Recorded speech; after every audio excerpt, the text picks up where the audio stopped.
Democrats are so weird. The hypocrisy is amazing to me. Like, I'm just thinking, they think that an 8-year-old can cut their genitals off and make that decision. They believe that, climate information should come from, at the time, a 16-year-old from Sweden. Yet you're going to tell a 20-year-old who took out a college loan that we have to protect you.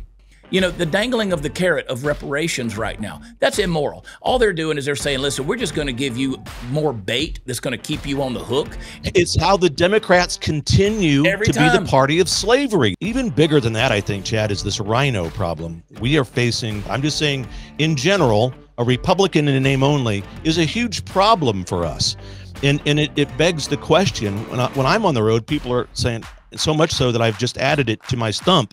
When I go out and I speak on the stump, I'm just talking about how do you identify a rhino? Let me tell you, there's one or two good litmus tests. My favorite one is just ask. Ask a candidate or somebody who's already in office running for re-election, do you think that the 2020 presidential election was stolen? And if that person hems or haws or says no, that's a freaking rhino, man. Get them out of there. Hey guys, welcome to another episode of the Chad Prather Show. Man, I feel like I'm dressed like a little kid or something. Shy. I just went downstairs and put on this, this little short sleeve button up shirt. I was like I'm, I don't know, like some kind of Charlie Brown or something like that. I don't know.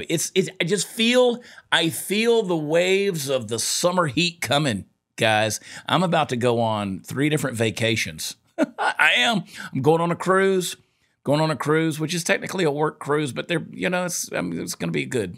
And I don't have to do that much.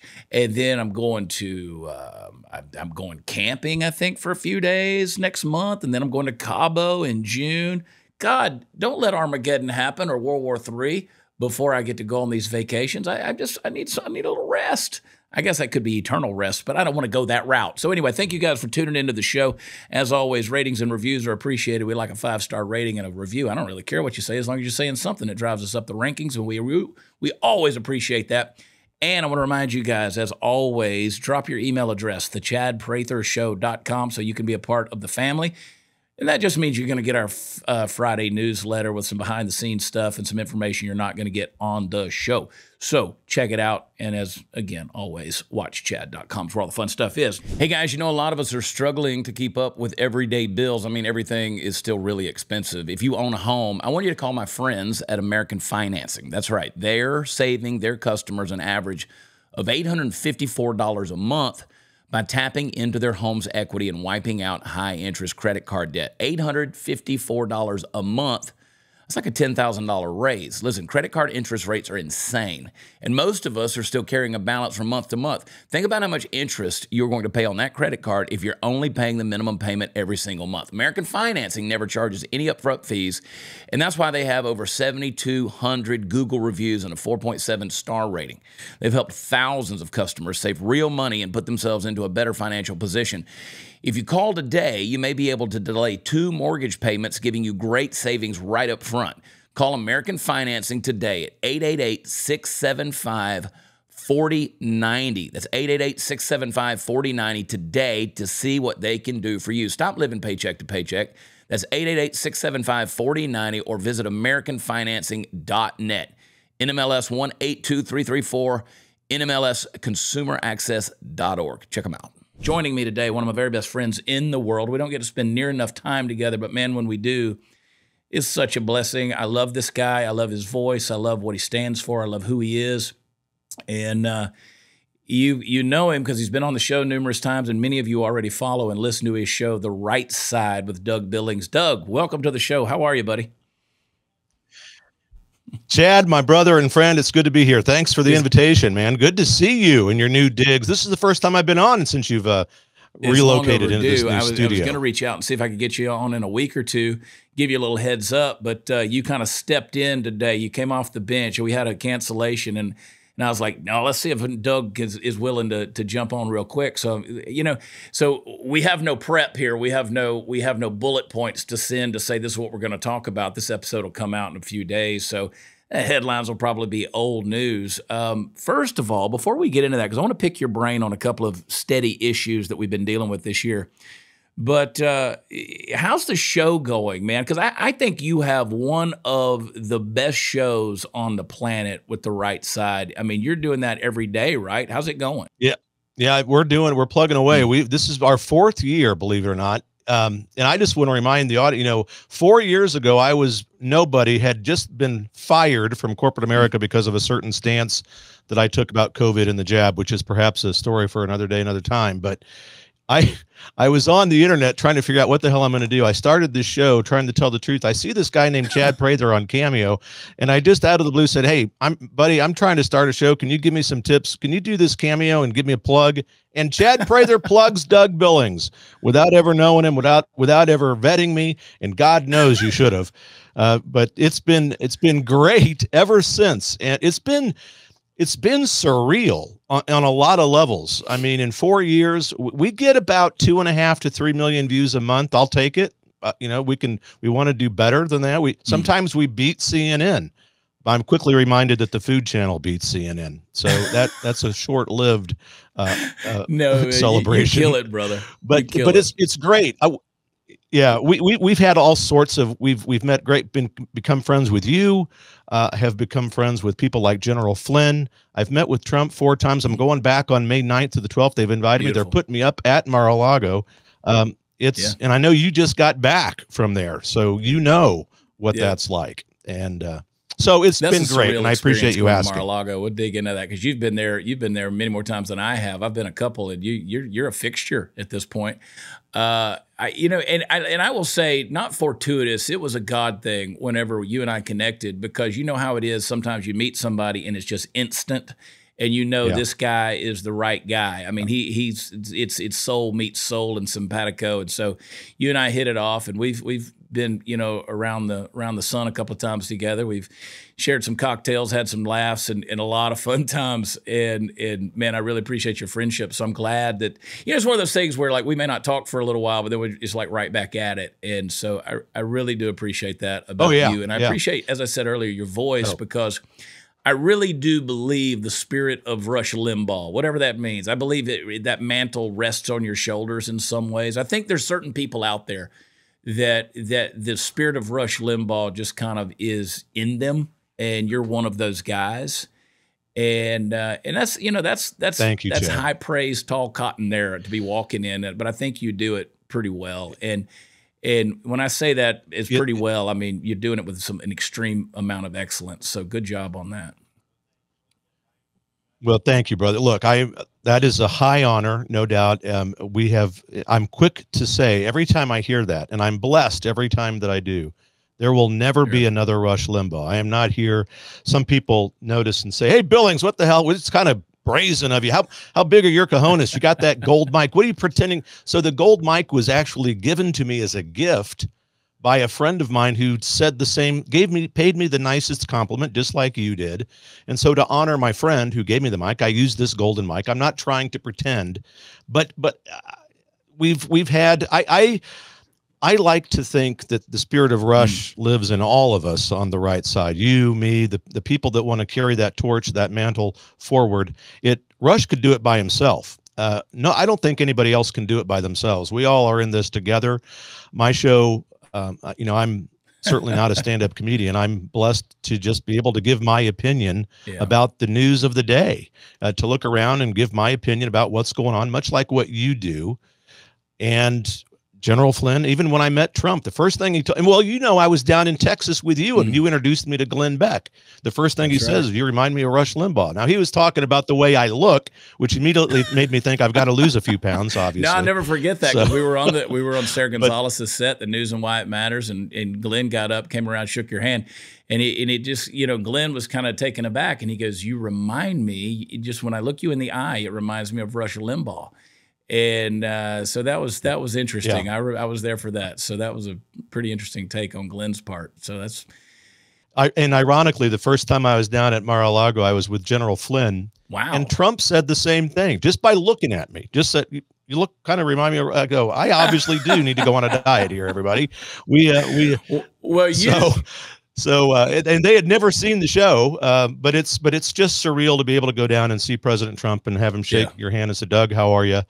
And one observation though, just off the cuff here, I'm certain that you agree. When you look at Mar-a-Lago and you look at all of the houses in that neighborhood, the radical left coming after him for this valuation deal. What a freaking sham that is. The best piece of property anywhere down there. We made a little clip, and I've talked about this since. We made a little reel that we posted on social media that night before the Mar-a-Lago dinner and event. We got to Mar-a-Lago about 10 minutes before we were supposed to be there. We actually got there when we were told to get there, but they had delayed the letting people in.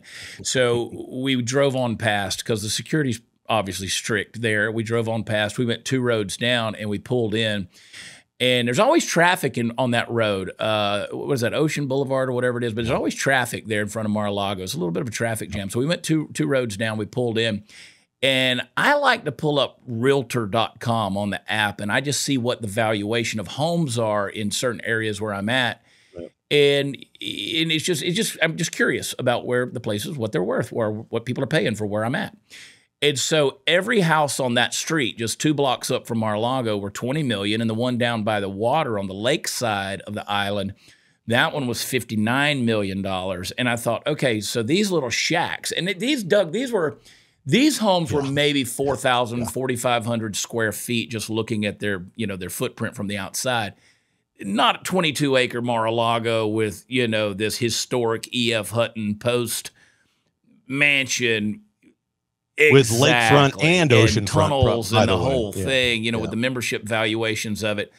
And wasn't that interesting when they said, oh, it's worth $18 million? And then later on CNN, the talking head was saying, well, he could sell this for $240 million and get his bail.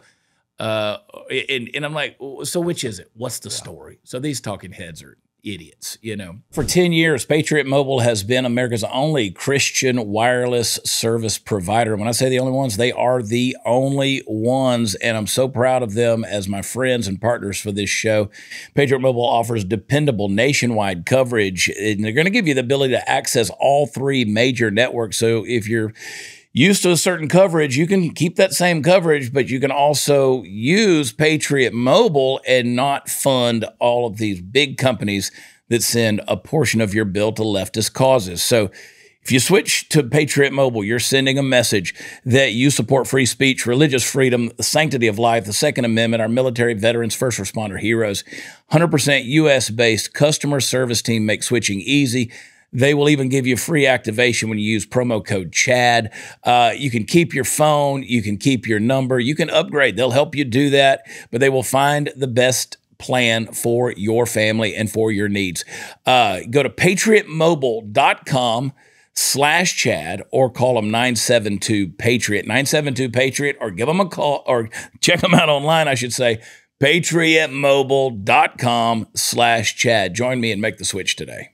We've heard that these idiots. I was just reading today, Katie Couric is out there saying that the MAGA movement is born out of people who it's born out of anti-intellectualism, is what she said. So this is, and for 4 years I've been saying, one of the monikers of this show is that I point out the intellectual immaturity of liberals, and sometimes, like Katie did today, they do it all by themselves. I mean, that once again, we're deplorables, we're anti-intellectual, and when will they learn? That does not do anything to diminish us. In fact, it causes just the opposite. Many more millions of us rise up. Look at what they're saying about Trump going to see Barron's graduation. Every time they do not put forth nonsense or make threats like that, the common folk rise up and support President Trump, and it just does nothing but cement an eventual victory in November, in my opinion. And based off what Katie Couric had said, it reminds me of people who, let's say, old-time Pentecostal revivalists. They go to their tent meeting and they get pretty lathered up. They get pretty fired up. And the outsider looking in says, what's these people's problems? I was watching the first season of True Detective with Matthew McConaughey, where he says, yeah, I'm looking at these people and I don't think they're going to split any atoms, right? And he was making this judgment, but they were pretty passionate and pretty fervent. And then the Woody Harrelson character was defending them, saying, hey, these people know what they believe in. They know why they believe it. And they're pretty passionate about it. And maybe you shouldn't be such an asshole for judging them.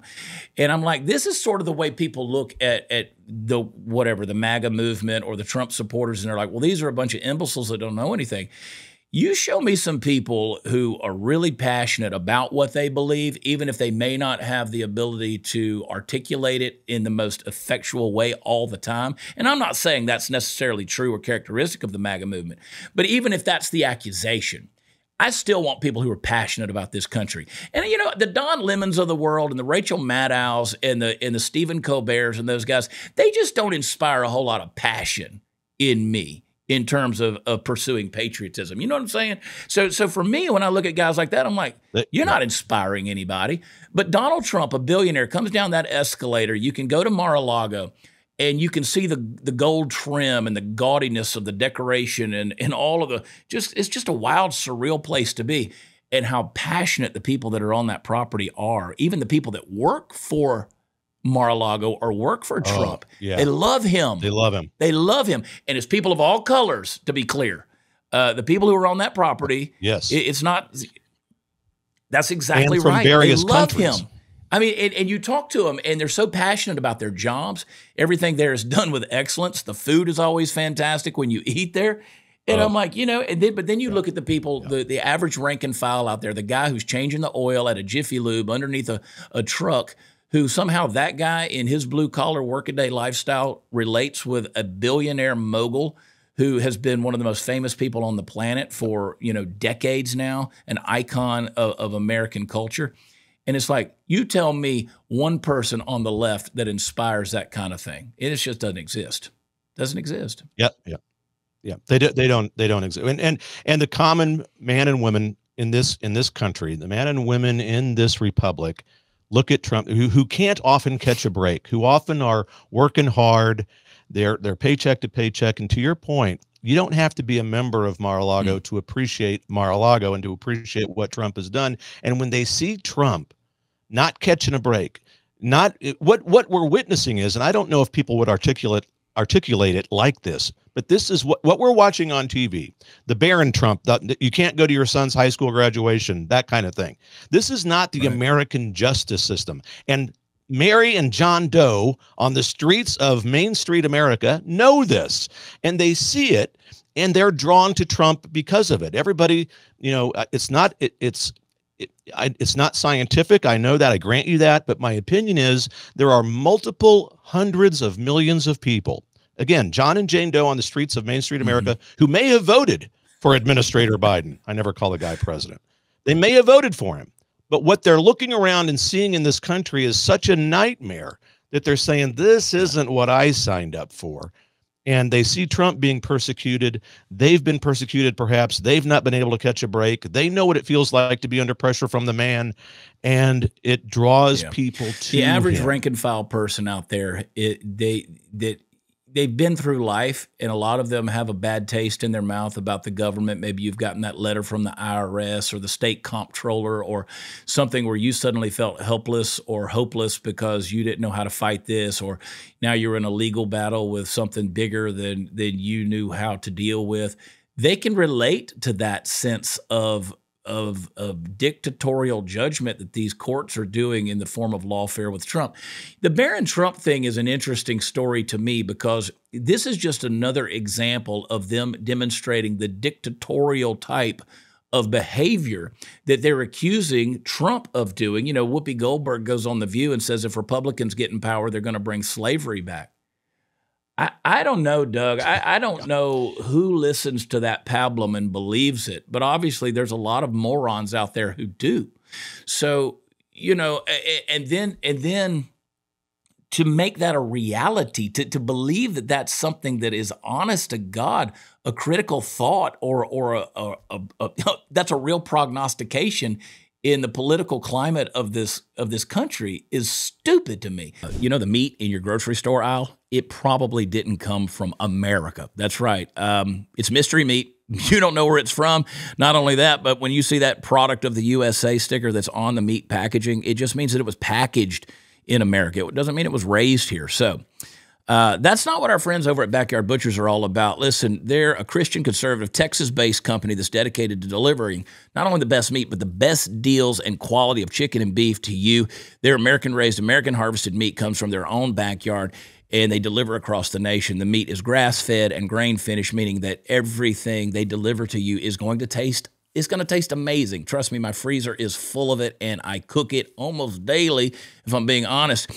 So cut the frustration in the meat aisle. Go to backyardbutchers.com/Chad. Save an extra 20% off your first order, and if you subscribe, you get another 10% off, plus free shipping. So they got over 500,000 happy customers across America, hundreds of 5-star reviews, and an American-based customer service team you can trust that you're being taken care of. Again, backyardbutchers.com/Chad is going to get you 20% off of your first order, and if you subscribe, you're going to get an additional 10% off plus free shipping. That's backyardbutchers.com/Chad. And by the way, a side note, I haven't said anything about this, but this was something that just talking about Katie Couric. Did you see when the gay wedding last week? Who was it? Don Lemon and his white supremacist husband. You know. Yeah. Well, yeah. White men are the biggest danger on this into the republic. What is he doing marrying? There were little nuances to that. Like, did you notice he carried the black dog and he made his husband carry the white dogs? Yes. And then I saw in their little procession going into the church, Matt Lauer. Matt Lauer was there. He was there. If you go back and look at the footage, Matt Lauer, little bald-headed Matt Lauer, who was Me Too'd into oblivion. Matt Lauer, the guy who had the button on his desk that he could lock women in his office so they couldn't get away from him. And then he got, NBC kicked him off. And it's like, how the hell is that guy at Don Lemon's wedding, Mr. Woke himself? How the hell is Matt Lauer invited to Don Lemon's wedding? See, they reveal their bullshit. They don't believe a damn thing they've said or accuse the right of being. They're a bunch of hypocrites, dude. So what do you make of these talking heads, these pinheads that go out there and do that, and just the people that listen to them? I mean, is there any destiny for this country beyond doom? Well, and so excellent question and a very good point that can be a deep point. I mean, this could be a topic that is actually very significant. And I'm going to begin by calling this group of people, all of the ones who you just mentioned and more, all of the ones on the radical left, whether they're on legacy media or in politics, they are a coalition of immorality, and they are not stupid. They are crazy. I can cuss on. They're batshit crazy. I can say that because I want you to keep talking because I'm pulling up my notes right now because you just said something that I want to not forget, and I'm bad about that. Coalition. Yeah, go for it. And so they represent a purposeful deconstruction of what this republic is supposed to be. And I say that in all seriousness. You look back over the last 4 years since COVID hit, the radical left has been trying to deconstruct the Republic of the United States, and I am not at all kidding. Look at what they've done. Evidence of the obvious is sufficient. You can start with the biggest example of what we all know about, and that's the border, whereby they want millions upon millions of people to come in to be their new electoral base and to change, or if not destroy, America's sense of national identity. If anybody out there has ever been lately to France or Germany or Spain or Italy, you'll see that they have no self-concept anymore. There is no national identity in France or Germany, Spain or Italy because of their immigration problems. And that's exactly what the left wants to happen here. And they will come in and offer them free stuff, free healthcare, free housing, as long as they fill out this box of ballots and give it to that guy in the white van over there. And if you think that's not happening, you need to wake up and watch something else than legacy media. So a coalition of immorality. They do not align with God. They do not align with the founding fathers. And conservatives in this country are the only people now who can claim that right, the allegiance to God and the allegiance to the intent of the founding fathers. That's a bathtub full of truth. And that'll preach all day long. And to your point, I don't know what you think about this. You and I haven't talked specifically about, say, like Speaker of the House Mike Johnson. I like the guy, disappointed in the guy, whatever. Whatever. Yeah, it's kind of weird. Little mixed bag. I had higher hopes, and we could go into that. But he comes out a week or so ago, and Trump is backing him with the SAVE Act. Which basically is the Safeguarding American Voter Eligibility Act, which says we're going to make sure that people who are in this country illegally can't register to vote, because there are certain places where they are pushing that. Like if you go into a welfare office and you've come across the border illegally, let's say you came in, you got detained, or you're waiting on an amnesty hearing or something like that, you go to the welfare office, which you're going to get welfare, and they'll give you a voter registration card. And, you know, there's certain parameters in which people can vote in certain elections. If they're living in a certain area, maybe it's a state or local and not a federal, that type of thing. They want to make sure they can't do it on a federal level. And of course, we posted about that on X, and a lot of people, mine blew up. I don't know, 20,000 something reactions and 4,000 comments of liberal rereads going, it's already illegal for people to vote in this country if they're not here legally. Yeah, we know that, moron. The problem is you can't tell me with a straight face that you guys don't want to change that and make that happen. So these types of things like the SAVE Act is something that is, again, a typical type of legislation, which we shouldn't have to require or need. But the fact that you guys do want to push this and make it a reality is something that we have to fight back against. So that's, as you said, that destruction of the republic. These globalists want America to look, in 15 years, 10, 15, 20 years, they want America gone. American exceptionalism is a bad word. America first is a slur at this point. They want all of that stuff deconstructed and gone. I've said it for years. My way, a little bit simpler term is they're crashing the plane. They're doing it on purpose, but basically it's a crash landing. They're bringing the thing down.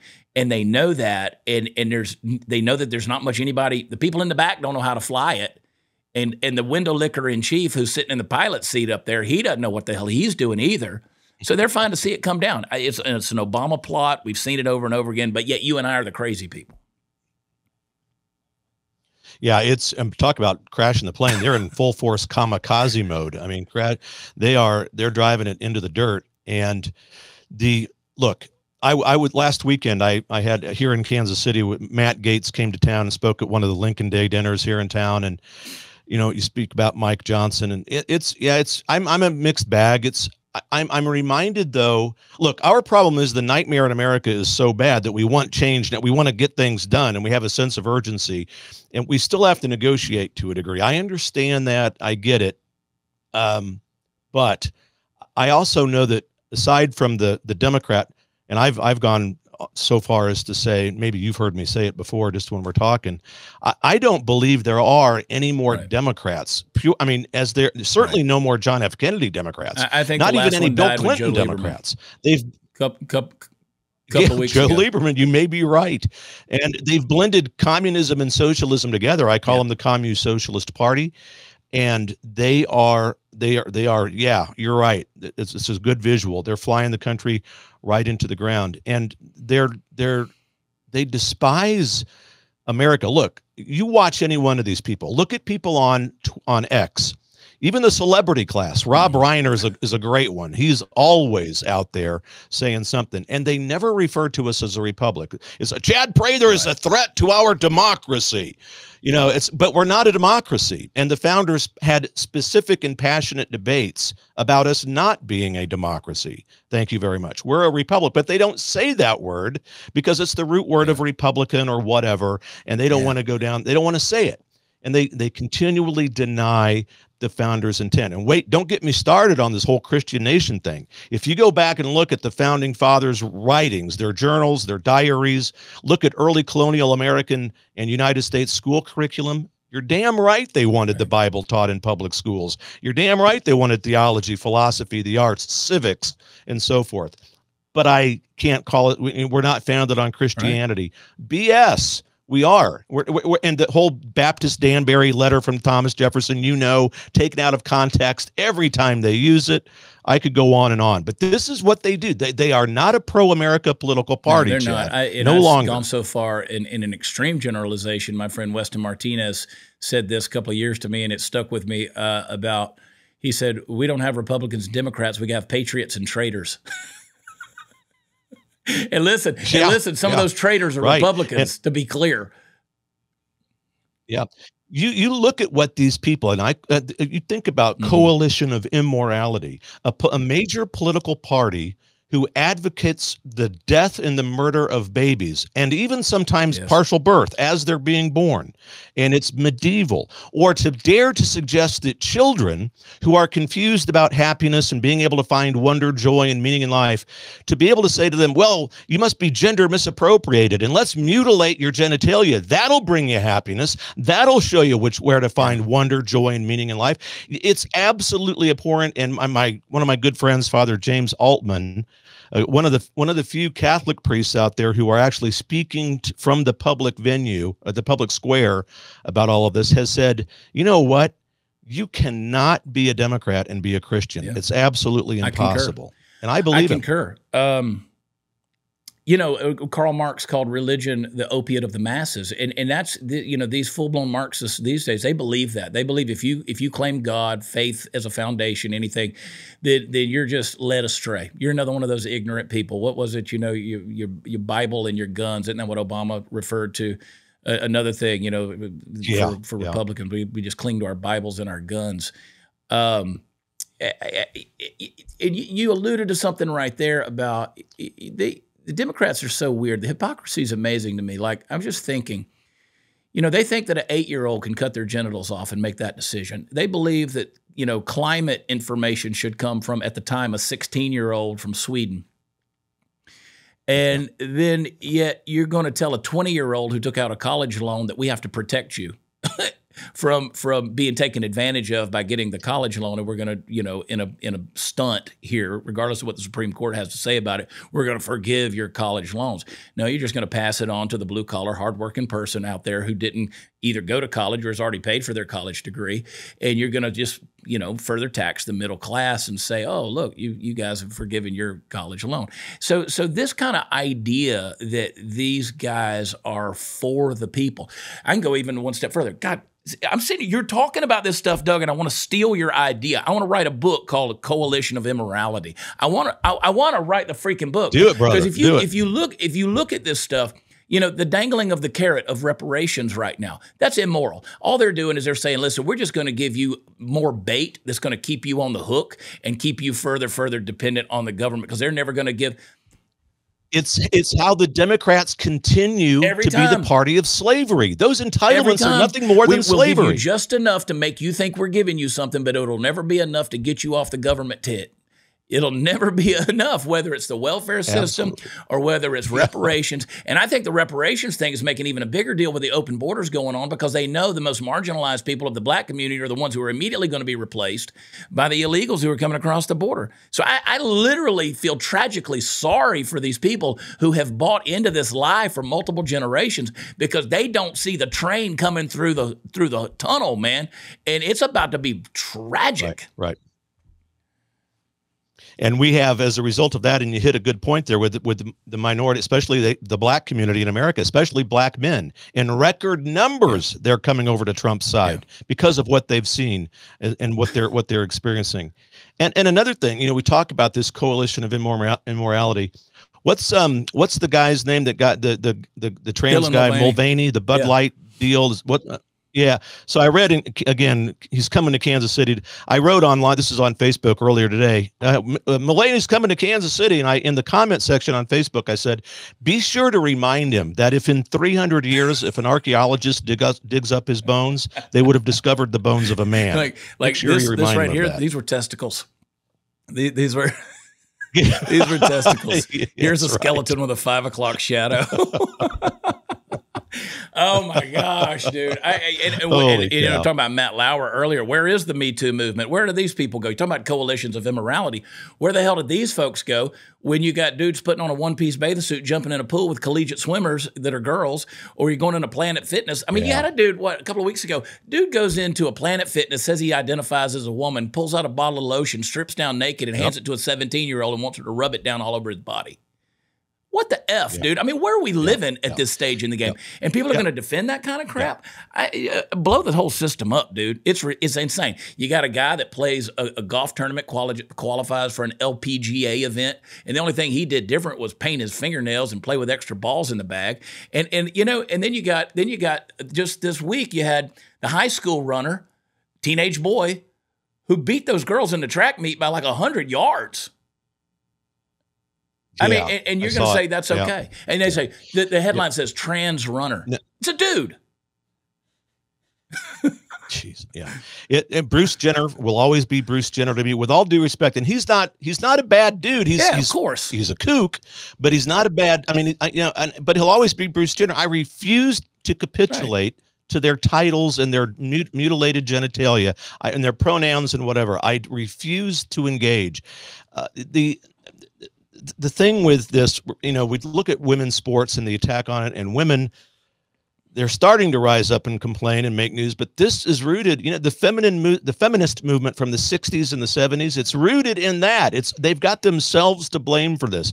And I think that if you look at the words equality and fairness, we've all been about equality in this country. Well, we've all got to be equal. And believe me, when I was in corporate America, I was the VP of Human Resources, and I would get this all the time. And my response, Doug, we need you to draft policies that make sure that everybody's treated equal. And I would say to them, you realize, of course, it's impossible to treat everybody equally. It's not only impossible, it's a pretty bad idea. What we should be doing is treating people fairly. And there's a huge everybody has different baggage, different, well, how come he got 10 days for a bereavement leave? It says you only get 3 in our policy. Well, because his father lives in Germany. Hello, it takes a couple. We've got to treat people fairly. And this whole equality thing, we're not equal, Chad. We are not equal. Men and women are different. Yeah. And thank God they're different. And we cannot, I think we've got to be careful of this striving for equality. They did that with COVID when they launched out. Another example is when they brought this vaccine out and said that everybody's got to, have the same exact medical procedure. And forget individual treatment or individual diagnosis or anything like that. Everybody had to have the exact same thing, and then the subsequent boosters that went with it. So again, they are doing that, aren't they? They're really eradicating the sense of identity and individuality. Yep. That transhumanism. They are after. And Chad, look, to be honest, this reminds me of Elon Musk. And I like Elon in a lot of ways. And there's a part of me, this chip in the head thing where you can look at a phone and turn it on and dial it. There's a part of me that kind of digs that. There's a part of me that says that's pretty damn cool, especially if you're handicapped. Especially if you're, you can't move. Now, we have to be careful. It can be a slippery slope. But people out there that want to put our consciousness, have you ever heard of a guy by the name of Noah Yuval Harari? He's like the spiritual director for Klaus Schwab of the World Economic Forum. He wants to put our World Economic Forum. And Klaus Schwab, by the way, is in the hospital. I posted the other day. I hope they give him remdesivir.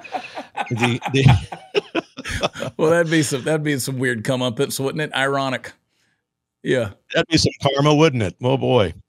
So, but Noah Yuval Harari wants to put Noah Yuval Harari. Let me get his name right. He wants to put our consciousness into this, into like a motherboard, right? For lack of a better term, he thinks that our human condition can be transhumanized into circuit boards and other things. It's anti-God. It's very dangerous, very frightening, and that many people out there seem to buy into that. It's a slippery slope, and I'll give people a real life example. We did a special on this back when Jeffrey Epstein didn't kill himself, and we exposed some of the things on my show that people didn't know about Jeffrey Epstein. Like, for instance, the Zorro Ranch in New Mexico. A lot more people know about that now, but nobody talked about how basically the New Mexican royalty of of government politicians that were there.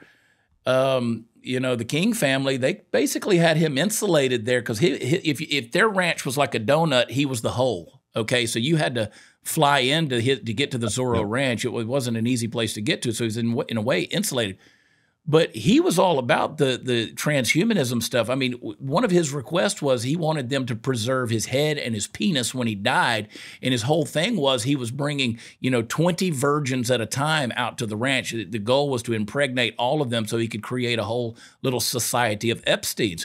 This is the type of stuff that people have been entertaining for a lot of years. The problem is now it's getting mainstream in the idea of with AI.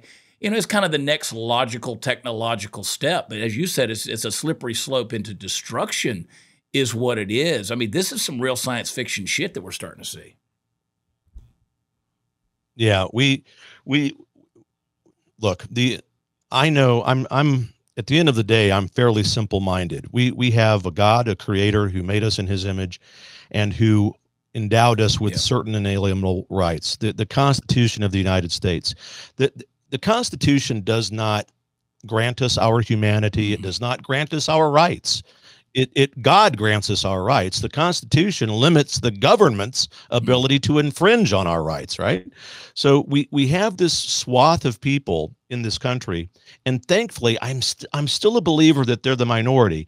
It's just that they're very vocal, and sometimes it seems as if there's many more of them. But I think in recent years, especially these last 4, when I look back over the chaos and I look at the people in this nation, I go on these tours, I go, as you do, we go across the country, we speak to thousands of people, and we hear what's on their mind. I do think there's this great reawakening, and this nightmare that we're in has become so bad that it's waking millions of people up. And perhaps that's the good news that we should all focus on, because when we all look at nightmares, when we think of nightmares, the mutual good news is that everybody, and I mean everybody, words are important, everybody wakes up from nightmares. So we have to hope that there's the great reawakening happening back to the divine providence of God. We were talking earlier about what the founder said about Christianity, the foundations of this nation. John Adams said this republic is purposefully designed for a religious and a moral people. If you can't achieve that, the republic will fail. And you can see evidence of that and how that's possible with the crash of this economy, or the republic as it is. So we have to be careful. I think there is, again, I'm a half full kind of guy. When I look at the glass, it looks half full to me. There's a great reawakening. We are America. America, I don't believe we're on our deathbed. We are in one hell of a nightmare, but we're waking up. And people like you, Chad, and your audience, you're the remnant. We are the remnant, and we've got a job to do here. And not to be a Bible thumper and I'm not a stand on the street corner guy, but look, this country was founded on Christian principles. There's no denying it. And when we get back on track, the blessings that this country experienced at its birth and beyond will return to us. I'm just convinced of that. We're talking to Doug Billings. He is the host of The Right Side, and with Doug Billings, and you need to be subscribed to everything he's doing and tuning in to him on a daily basis. Doug, you have grown very close with General. Played the humble honesty thing, and she said, I just think that it'd be better for me to be in the Senate, and so on and so forth. And so I said, well, who do you think? Because that's always the conversation that comes up. She said something that had not registered with me. She said, I want it to be somebody like Michael Flynn. And I said, we Biden, don't please stay alive. Don't him. Die. But I was like, No. That's an interesting concept, General Flynn. What do you think about that? It's a natural inclination, and a lot of people say that. We need to bolster up our majority in the Senate and get that back. So yes, keep her in the Senate. Flynn was asked to be vice president in 2016 when Trump ran. He was to the role of vice presidency, but the role of vice presidency would be wasted on General Flynn. He knows where the bodies are. He's going to go in there and do it. And I think that you're going to see him eliminate the debate issue. So I think you're going to see a lot of that from Flynn to go in. This Department of Accountability is going to slash IA are going to be purged. So that's what I think Flynn's going to do. Vice President associated with this role, Kash Patel. Now I've got to verify whether or not Kash was actually born in the States. I think his parents came from Canada. So I've got a little work to do on that one, but I think that's, first of all, it's appealing to me because he's young, smart, and he could be the standard bearer in 2028 and 32. Devin Nunes could also be vice president, and he's one of those names that's not really in public, but has been talked about behind who is that? doors. You went out on a week for a second. Who either was the would be one? fine. Devin Nunes. Devin Nunes. Yeah, for VP, along with Kash Patel. Another role I think is interesting that we should look at is, it's a new one, and I've called it the Secretary of Life. I think Father Frank Pavone, Catholic priest who has been defrocked because of his conservative stance for protecting life. I mean, I think that would be interesting. I think that the Republicans need to keep abortion on the table and not be afraid of it, to not be afraid that we need to be a culture of life. Secretary of Life, Father Frank Pavone. If you don't know him, look him up, ladies and gentlemen. And then Roger Stone, I think, senior presidential advisor, no better brilliant mind in history than Stone. He already advises President Trump anyway. But Flynn, wow, man, watch him set up this Department of Accountability and gut cleanse and that in and of the itself is Department why of Trump Justice. needs to get. I mean, for no other reason. Just to see the opportunity of being able to see something like that happen would be absolutely amazing. Just to go in and destroy the useless, worthless black hole of economic waste that is the bureaucracy within the Beltway of Washington, D.C. And no better person than General Michael Flynn. I would love to see it. Amen. But isn't it interesting how they've done? Yep. You know, you mentioned some guys, like people mentioned Roger Stone. We were just with Roger last week. I love Roger. Roger's a trip, dude. I mean, he is something else, He's dude. a trip. I mean, he is cut from a different bolt, man. He loves us. He loves me. He loves CJ. He endorsed me for governor. I says, Roger, I don't know if that's good or bad, dude. But he did. We were together. You and I were together that day, whenever he did it on that stage. And he came out, he goes, well, I did it. I was like, okay, here we go. But I love Roger. And people are like, well, these guys are quacks, this and blah, blah, blah. But you see, they've just like you talked about, you know, the priest that was defrocked for his stance on, you know, life. And it's like they discredit everybody that they're threatened by. That's their whole thing, is they go in and they try to paint them as these wild-eyed radicals. I mean, you know, January 6th, they came in to Roger Stone's hotel room. The guy wasn't even in town. He'd already left. He got out of Dodge before any of that stuff happened. Oh, but they swatted him anyway. Targeted him on this kind of stuff. So I say, you know what? I'm in it for that. I say let's go down, man. Let's go down in a fight if that's what it's going to take. Let's get some wild-eyed radicals if that's the way you want to put them out there, a bunch of barbarians, because I've seen what bureaucrats will do. I've seen what these long-term permanent Washington politicians will do, and they're screwing us.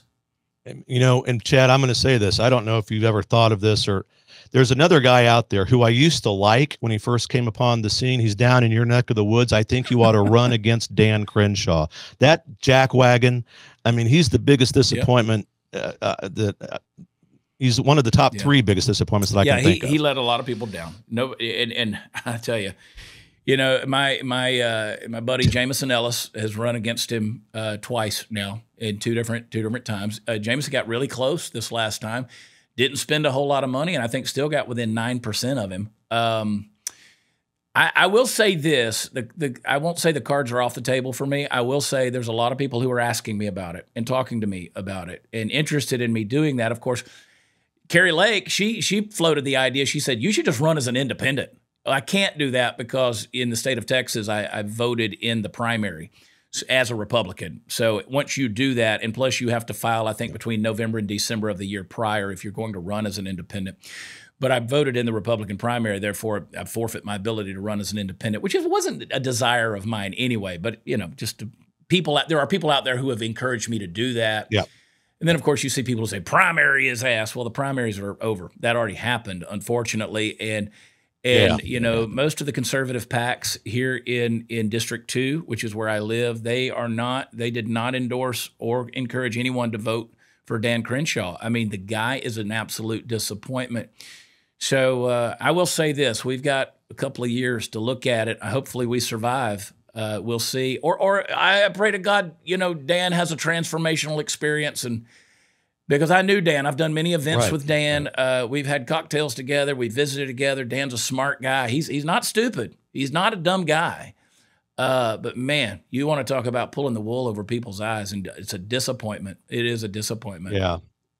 And you know, as we go into this election, I don't know how much time we have left, but real quickly, because people, we have a problem with this commune socialist party, no doubt about it. With the radical left blending communism, social, everything that they're doing to the country. I mean, we could speak for a week about the border, transgenderism, and all of that we've already talked about. The attack on women's sports. I mean, et cetera, et cetera, et cetera.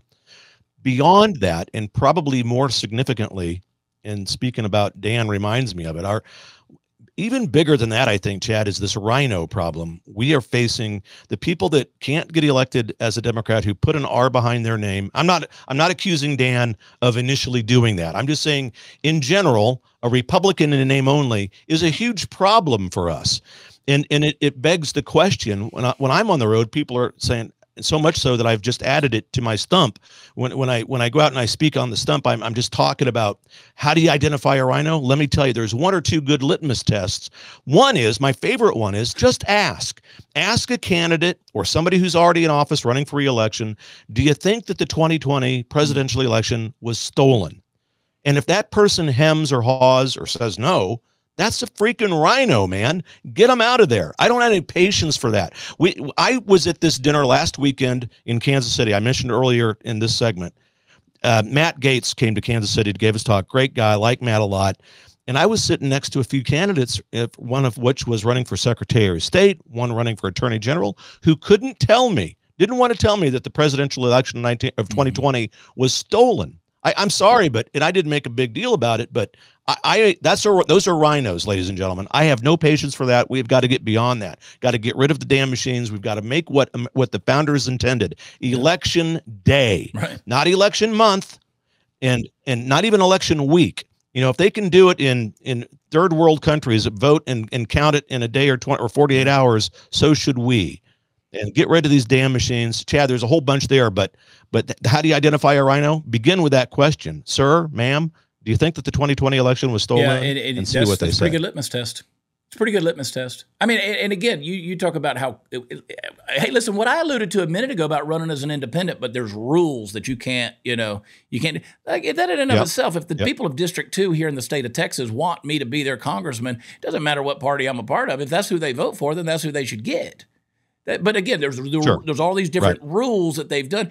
I don't think our founding fathers intended it for being that way. I don't think they did. They certainly didn't foresee a whole bunch of machines out there that were feeding Scantron pages into that, God only knows if they're reading them or not. Or in Kari Lake's case, when she was running against Katie Hobbs for governor in Arizona, all the Republican districts get faulty machines that they have to shut things down for hours, on end. And hey, I'll say this too about, I'm all over the place, but Matt Gaetz, dude's got a big head and they're full of brains. And I'll tell you what, I like Matt's, he's got a fully punchable face. I've said that for years, but I'll tell you what, I don't want to go up against the guy. I mean, I think Matt's hilarious in the way that he goes about things. And he's another one that they've tried to do everything they can to discredit him. And I see these people say, Matt Gaetz is an idiot. He's this. Go against him and see what you get. Go against him and see what you get. Stand toe-to-toe with the guy and see what you get. He'll embarrass the hell out of you. Because people like that, they know their stuff, and they're people of conviction. And if you look at these people across the board, and we go back to the very beginning, what you alluded to with Katie Couric, you can accuse us of being a bunch of tent revivalists out there handling the snakes with only 4 teeth in our head. But I tell you what, we'll embarrass the shit out of you real quick. Because there's something to be said about people who have that kind of passion and are willing to sacrifice it all. And trust me, they're sacrificing a lot. But to still really be able to articulate what it is they believe and why, it's a dangerous combination. So here we are. I say let's get more of them out there. Get more of them out there, man. And it's a revolution. It is a social, political, cultural revolution we're living in the middle of, dude. Yeah. It really is. And the left, again, this we're talking about all over the place. I'm just reminded what was flashed right in front of my mind here.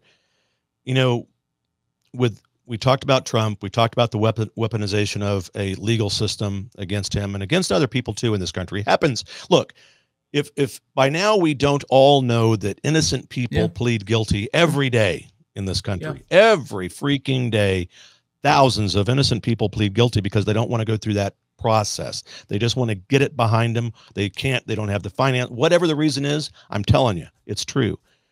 We have a class of people on the left who will absolutely try to take I'm thinking about gun control, and they look at these things that are happening in the country.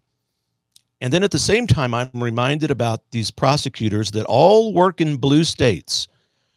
How many, I promise you, next time, God forbid, it's a long time from now, next time there's a mass shooting, look at that person who pulled the trigger.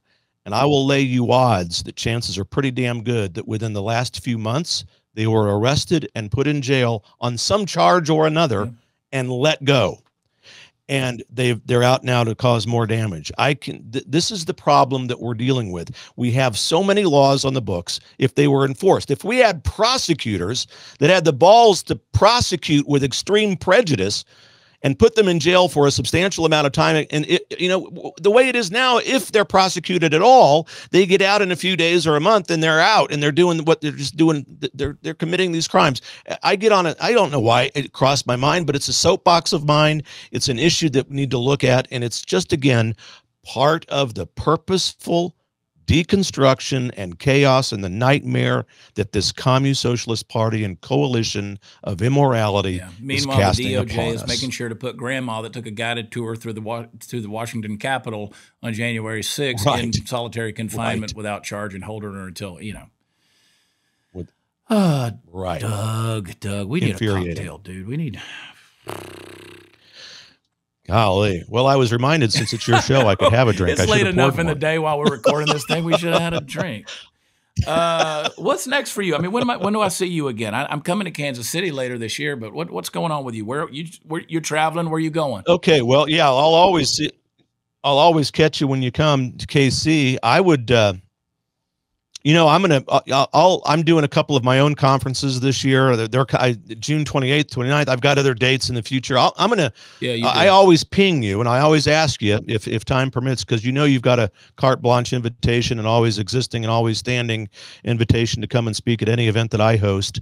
So we're going to do a few of those. We're going to next in May 9th, we're heading back again, like I mentioned earlier, Mar-a-Lago. So wait, talk to me about that. You just big pimping over there? I mean, what are you doing?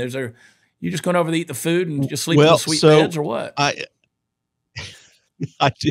So I actually have an NDA, so I can tell you a little bit. I hate to even say that. I feel like I'm such a. What you hiding, Doug? I don't know. But General Flynn was the reason I got my first introduction, and then I know a guy by the name of Cameron Moore, who is a member down there, who is probably, actually, Trump has said, "You're my favorite member down here, Cameron." So Cameron and I are buddies, and he always has dinner with the president. He hobnobs with David Harris Jr., Kerry Lake, all the people that you mentioned, and all of the people that you know. He's hosting an event with Roseanne Barr too down there. So he's the reason I get invited. But then I think I just like Trump, and I've said, hey, if you ever need a press secretary, let me know. He says, you don't want to give up your deal, Rush. You don't want to give up that deal. So he's in good humor, and you saw him. I mean, I'm sure I hope you did. And he's got his iPad. He plays disc jockey. He's playing all the music. He's in good spirits despite what they're throwing at him. So, and other than that, I'm plugging away. People can find me at DougBillings.us. Look me up over there. And if they like me, if they want to support me, there's ways to do that. I'll just go so far as to tell people, support Doug. Support Doug. You need a voice like Doug. Every time I'm around him, I'm encouraged. I'm also inspired. I'm telling you, I'm sitting here writing chapters of the book in my head right now, this Coalition of Immorality. And I know exactly how I want to start the first chapter too. And I'm telling you, dude, maybe we should write it together, Doug. I don't know, but I'm telling you, bro, I got ideas. Love it. You always do that for me. You make me think, and whether I'm on your show or you're on mine, I walk away just going, I just want to go fight something. But I walk away wiser. I walk away with a little more perspective, and I appreciate that. And so support Doug. Support Doug. Find ways to do it. DougBillings.us. It's not .com. For those of you who are nodding off, it's not .com. It's .us. And tune in on a daily basis to the right side. And wherever podcasts are offered, you can find him on all the places. And just search him out. You're going to find him. Doug, I tell you, keep me posted on your conferences, please. I really want to get to one this year, if not two. I don't care. I just want to come, and I don't have to do anything. I just want to come. I just want I just want to come be there and hang out with you guys, because it's always a blessing. And I don't do that enough. You know, I'm trying to be a lot more deliberate this year. Like, you know, I've been on the road doing these, you know, my goofy live shows, which we have fun and they pay the bills. But I'll tell you, our country's at stake, man. And we got to use these platforms in a bigger way. We really do. And just stay faithful with it, because they hate our guts. You know, I'm so throttled on YouTube and all the other places, and I just keep on plugging away, just keep on pushing through. You never know what a day's going to bring. Yeah. So. Yeah, I hear you. Look, brother, I love you. I mean, I am honored to be able to call you a friend. It's like what you said earlier. It's like we're brothers or cousins or something. You know, we not see each other every day during the year, but when Thanksgiving, Christmas rolls, we pick up just where we left off. And I know that I can count on you, and I appreciate that. We are in this together, and I'm gonna get you back on here soon, where we got a little more prep time to do this, and you're always welcome here. I love chatting with you and just getting caught up. And that's what this was. So, Doug, I appreciate you. I love you, pal. And be sure y'all support him, follow him, listen to him. You will walk away enriched because of it. Doug, thanks, man. Thank you. God bless you and CJ. Thank you, Chad. All right. You as well, brother. Thank you. Hey, guys, don't forget, watchchad.com for all the fun stuff is. Jump on the ChadPratherShow.com. Leave an email address, yours preferably, please, and then check your spam folder. We send out the newsletter every Friday. We would love for you to be a part of that family. And, you know, ratings, reviews, whatever, it helps. But we just say thank you from the bottom of our heart for Shy, Mission Studios, the folks that work so hard to put this show together, and, of course, Doug Billings, the right side with Doug Billings. Y'all check him out. We love y'all. God bless you. We'll talk to you next time. Bye.